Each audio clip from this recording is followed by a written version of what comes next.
दोस्तों, मैं आपको आज तारीख की एक ऐसी शख्सियत से रोशनास करवाने जा रहा हूँ जिसके बारे में तारीख में बहुत कम जिक्र किया गया है, लेकिन इन्होंने तारीख में बहुत ज़्यादा अहम किरदार अदा किया है।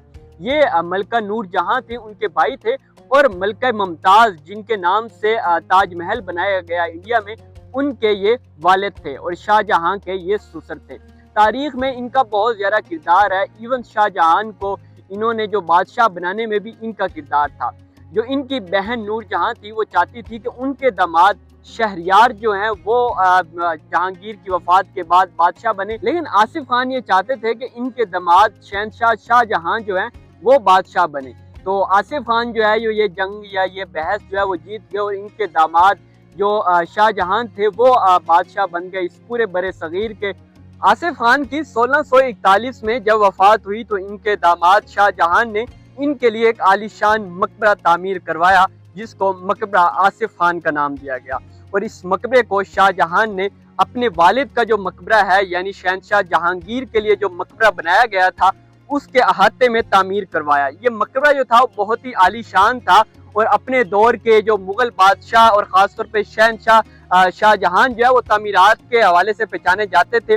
तो ये भी उसी का एक ही फ़न शाहकार है और इस मकबरे को बहुत ही आलीशान बनाया गया। और क्यों ना बनाया जाता, क्योंकि जिस मुमताज़ के लिए इन्होंने ताजमहल बनवा दिया था तो उसके वालिद के लिए भी कम अज़ कम एक मकबरा तो ये बनवा भी सकते थे।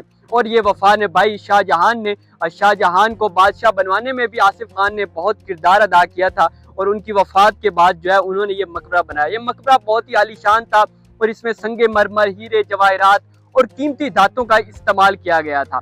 लेकिन बाद में जब लाहौर को सिखों ने फतह किया और यहाँ पे सिखों की हुकूमत आ गई तो यहाँ पे सिखों ने इस मकबरे को बहुत ज़्यादा नुकसान पहुँचाया, क्योंकि वो सिख समझते थे कि शहनशाह जो जहांगीर हैं वो उन्होंने सिखों के साथ बहुत जुल्म किया और ये मकबरा भी उनके हाथे में मौजूद था।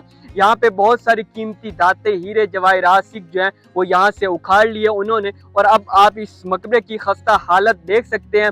अब यहाँ का जो मकबरा है बहुत ज़्यादा खस्ता हालत है, इसके मीनार पे घास उग गया और बहुत ही बुरी हालत में है। आसिफ खान शाहजहां के दौर में फौज के सिपह सलार थे और उसके बाद ये लाहौर के सूबेदार भी मुकर्रर हुए और तारीख में इनका बहुत ज़्यादा जिक्र किया गया है, लेकिन इनके मकबरे पे बहुत ही कम लोग आते हैं क्योंकि ये शहनशाह जहांगीर के मकबरे के अहाते में वाक़या है, तो उसकी निस्बत से यहाँ पे लोग आ जाते हैं और इसकी जो तारीख है वो भी यहाँ पे खुंदा की गई है, जो कि लोगों को तारीख भी पढ़ने को मिलती है। अगर हम इस मकबरे के अंदर जाएं तो इस मकबरे के अंदर सिर्फ एक ही कब्र मौजूद है जो कि खुद आसिफ खान की, और इसके अलावा इस मकबरे में या उस मकबरे के अहाते में जो है वो कुछ भी मौजूद नहीं है।